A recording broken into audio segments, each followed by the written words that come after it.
Hey everybody, it's George. Welcome back. Hope you are great wherever you are in the world. I do want to say, I don't mention this often in videos, but if you like my content, please subscribe. Definitely helps get more people, gets me noticed more, and more people to see the videos for sure. So I appreciate that if you do click the like. Also notifications, when I try to make new videos, you'll get them. Today I wanted to talk through and maybe unpack something. It's going to be a little longer discussion, so you can fast forward maybe to the parts that are interesting to you. Talking about the best country to move to. And because I've had a channel now for several years, and many of you follow because it was mostly based about Portugal and our time there, and I'm still making some content about that, although I'm trying to make more about just generally retirement and moving abroad from wherever you're at. I get messaged probably 2 or 3 times a day from people, what's the best country to move to? Or what's the best healthcare? Or what's the best certain thing about a certain country? Or, hey, I know you lived in Portugal. Is it the best or is it not? Or I just saw this article, or here's a Facebook post that somebody sent about the best place. And I really want people to think about, and the reason I wanted to make the title what I made it is, instead of thinking about what's the best country, thinking about 5 different, I'll say though, philosophical questions that are very subjective that will maybe help you define as you're going through the research, what country is best for you. Because I'll say this, and I think I don't need to say this, but I think maybe I do need to say it. There is no best country. It doesn't exist. And although it gets a lot of clicks sometimes and views by saying the best something or other, it just doesn't, because it's all subjective, and we could have 100 people talk about a country, and they're all 100 people have 100 different opinions on 100 different countries that are the best, let's say. So trying to get past what is the best country, because it's really what is the best country for you in your situation. And I want to go through these 5 things, and I will say 4 of these 5 we thought of when we were moving overseas. One of them we didn't, which is why I put it down here, why I think it's very important to consider. But the first thing I want to talk about when you're considering creating what's the best environment or place for you is to really think about what problems are you trying to solve. Kind of no different than you're renovating a house and you're trying to figure out what are the steps, or you're looking to advance in your career, or you're in a relationship and you have some things going on. That philosophically to me is the overarching thing. What am I trying to solve by going to another country? What do I need to get? Or what do we need to get out of that another place? What are the deal makers and deal breakers? Coming from the U.S., often affordable, and I'll say quality next to that, healthcare is important. Based upon whatever your retirement nest egg is, if you have a pension or you have savings, depending on what job you had, what country you're from, often you're trying to go to a place where you're going to be able to, you feel like that money's going to last you longer in life, and maybe to and hopefully past wherever we think we're no longer going to be alive. It'll live past us, so to speak. And that isn't one country's the best for that. There are dozens of countries out there based upon your situation and what you really need to have out of whether it be from a financial I'm tongue-tied today, I'm sorry, from a financial standpoint, from the healthcare standpoint, the overall culture and what you want to have when you're in a different country. What does that mean to you? That's very important. And I think that's really the crux of what I want to try to get at philosophically when you're thinking about what is the next place and where will that be in retirement. Really has to be, to me, what problems do you have in your current country that you feel like will be resolved in that new country? Often it comes down to the money piece, the cost of living, as well as a piece of that is the healthcare side of things. So just what are you trying to solve? And as you're trying to solve those problems, where are the countries that help you solve for X, so to speak, solve that? Next is is similar to that, because I don't know that every problem is solvable, but there may be trade-offs. And what are the trade-offs that you're willing to accept in a new country that you may have in your current country that you're living in? You're going, I don't want to let go of this, but the trade-off in the new country is worth making the move. So I will say this, just something that we experienced and we talked about was moving from the United States to Portugal. A trade-off was convenience. And I'll say that in the US, you can almost get whatever you want whenever you want. When I'm thinking of, let's say, material things and goods and whatnot. Now that isn't everywhere in the United States, but it's in most major metropolitan areas for certain. And when you're moving to another country, there will be some things that you're not going to be able to necessarily get, either certain products or time frame deliveries. There may be certain things that you like to have in your daily life in a certain country that you may not get in a new country. And again, but to that, are there trade-offs in that new country that you're not, that's pulling you there, that's moving you away from your existing country?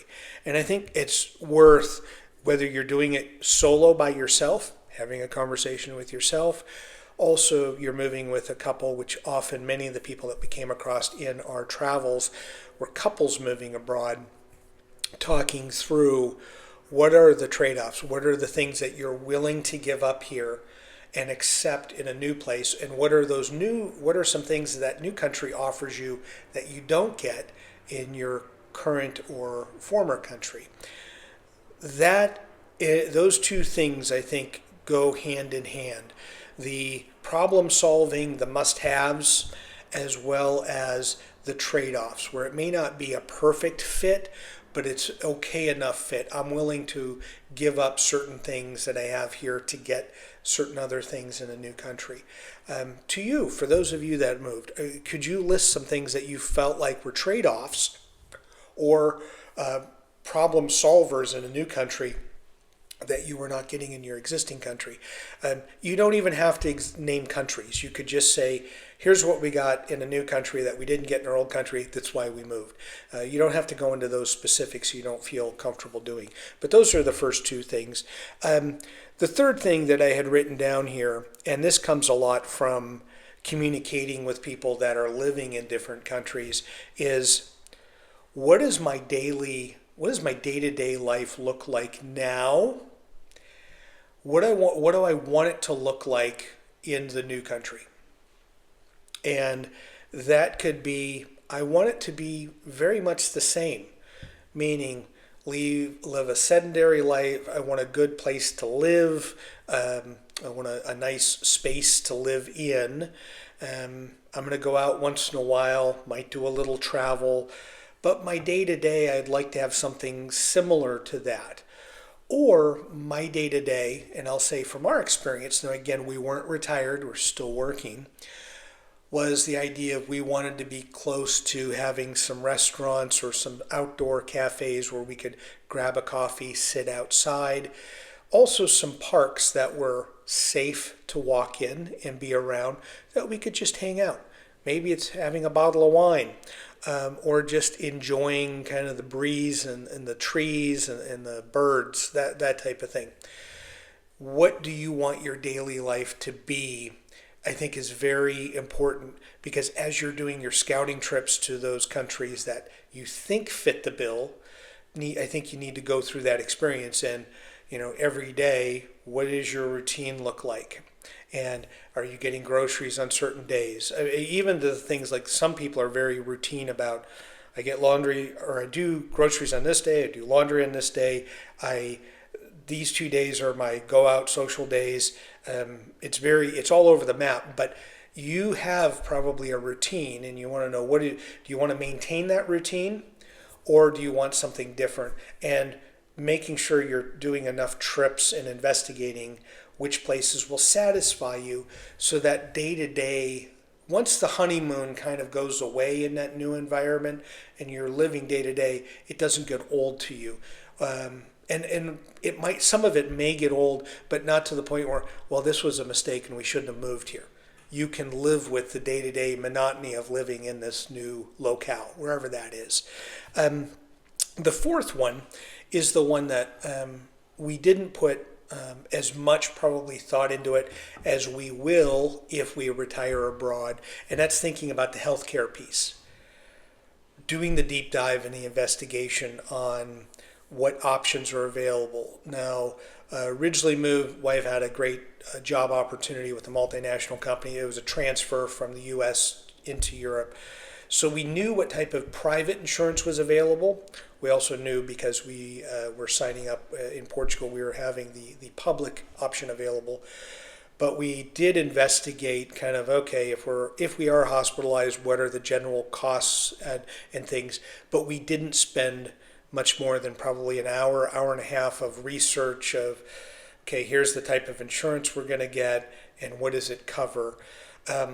I would say for those of you that come from the US, probably didn't give it much time then thinking about what open enrollment would be for those of you that participated in open enrollment. Like, oh, okay, here's maybe some changes, here's some things to think about.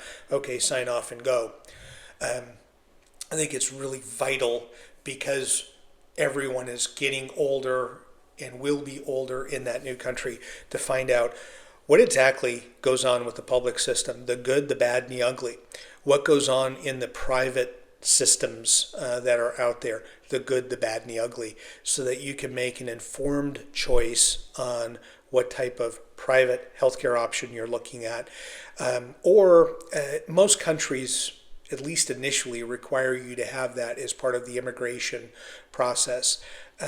But if it's a country that doesn't, or after a time you can relinquish that and do the public, just understanding what you're getting into, and maybe what types of problems that healthcare is solving for you, or what type of trade-offs you might be getting, good or bad, with that healthcare in another country. It's very important to kind of spend the time and really think through scenarios of if you're ill, if your significant other is ill, if another family member that is with you is ill, what that may look like. And not just on a short-term basis, but also long-term care options as well, what's available and what is not to you. Lastly, I want to, this is, again, highly subjective, and it kind of lays into the day-to-day life of number 3, is how much adventure versus stability do you want? I'll give you a couple of scenarios. And from our 5 years in Portugal, almost everybody was retired. We weren't. There were some people that they were all about Portugal and doing day trips and being involved in learning more about Portugal, and that's really where they wanted to set up shop, and they really didn't have any desire to go to Spain, hop on a flight to Rome or London. They didn't care. It was really where they were more local, and that's what they wanted. They were focused more on stability. Travel other than within the country was not something that they had thought about, nor had they really budgeted for either. So they were kind of working within their budget. We like to travel, so we knew when we were going there, we had to factor that into budget and what we were doing, because we weren't going to miss out on travel outside the country, different parts of Europe, Africa, to be able to get out and see the world. And I think that's, I equate adventure to travel, but you don't have to. It could just mean we're going to go to a ton of concerts. Concerts aren't free generally, so how much money will you be using for that type of thing? Also, at a high level, you may be moving to a country that maybe isn't as safe. It works for what you're looking to do and what you want out of retirement, but there may be some sketchiness or some dodgy areas of that country that you need to be aware of, and things to think about, whether you're in a city or you're in a smaller area. So thinking about, when I say spiciness or adventure, I'm not just thinking about somebody that's a homebody versus travels all the time. I'm also thinking about that location that you're going to set up in. There may be, some interesting areas to be in. A scenario, I have several friends that have retired and live in Thailand. And several are in the north in Chiang Mai, or they're either in Chiang Mai, so a highly urban area, or they're in a small town outside, but fairly close to. Also have some friends in Bangkok, and when they tell me kind of where they live, first thing when I think of Bangkok, I think of adventure for sure, but I also exotic. I also think of maybe some good areas and some really bad areas. And one couple, they live in an area that if you were to look for it online, it comes up with, stay out of this area, don't go here and whatnot. They've been there for over 20 years and haven't had an issue. And they stand out like I do, like a sore thumb, just look like tourists. And for that, you would think that they would be targeted for pickpocketing or having things happen. They said nothing's happened to them. Although when you look at videos and see different things about that particular area, you think, oh, I'm going to stay away. So it is something that I think as you're considering where you're going to go, that whole best country doesn't exist. What country can solve your problems for you the best? What country can help you with trade-offs that are beneficial to you and your family? Which one presents the best day-to-day lifestyle for you and what you're looking to get? What country offers the best for what you need out of healthcare, public or private, and or private? And lastly, which one gives you the best sense of adventure or ability to start with that, or the most stability? That right there, those 5 different criteria and what you write down for those, I think, end up giving you the best few countries to start with and then whittle down from there. But again, I wanted to make this video. Thank you for watching. Is just people keep messaging about wanting the best country, and it's so subjective. It's the best country as you define it, not as I or anybody else defines it. Thank you so much for watching these videos. Please subscribe again if you made it this far, and please keep watching and enjoy your travels.